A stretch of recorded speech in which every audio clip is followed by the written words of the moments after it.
Bienvenue à bord du Samana 59. Aujourd'hui, on va faire une petite visite rapide du bateau ensemble, si ça vous dit. Suivez-moi, on y va. Ici, on apprécie la super grande baie vitrée qu'on a pu placer sur ce bateau-là. C'est unique sur les bateaux. Et ici, franchement, ça donne un espace et une sensation d'open space qui est assez incroyable.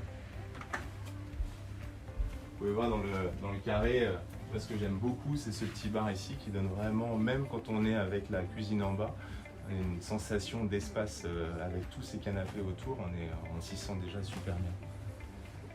Là c'est électronique, on est en train de faire les derniers réglages, ça va, tout se passe bien? Ça va, très bien. Super, donc il y a énormément de domotique dans le bateau ici, on est en train de finaliser avant de faire la livraison à son heureux propriétaire dans les prochains jours.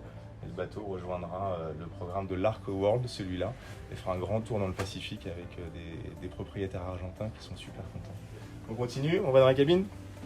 La cabine propriétaire, on l'a fait sur les deux tiers arrière, qui n'est pas tout à fait la même organisation qu'on avait fait sur la Leria, sur le 67, où elle était à l'avant.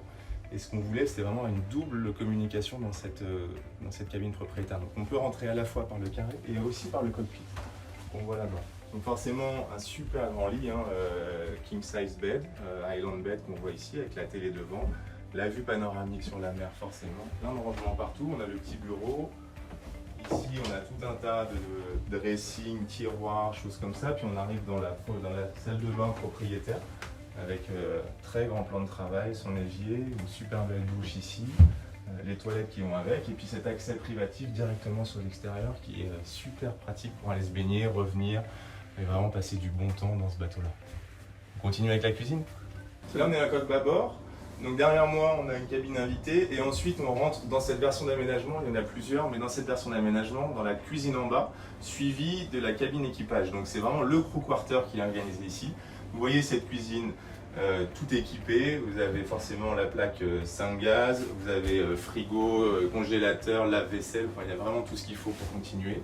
Et ensuite, derrière nous, on va continuer, on a la cabine skipper avec ses deux lits superposés, une toilette, une douche et aussi un accès sur le pont, ce qui fait que l'équipage, quand il part d'ici, peut vraiment faire ce qu'il veut. Il peut passer sur le pont directement, il peut servir directement au pont comme il peut servir dans le carré.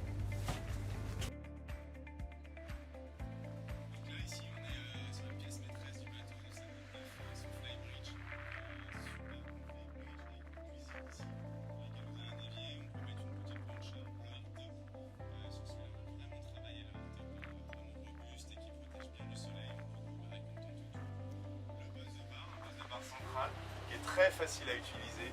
Ici, même en équipage réduit, un seul skipper peut mener le bateau dans les conditions normales pour des opérations de journée. On peut faire un mouillage, on voit super bien devant, un vue très dégagé devant et derrière.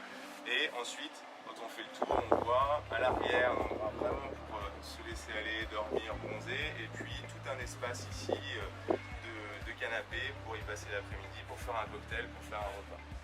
Vraiment un espace super sympa dans lequel on peut vraiment s'imaginer passer des super moments.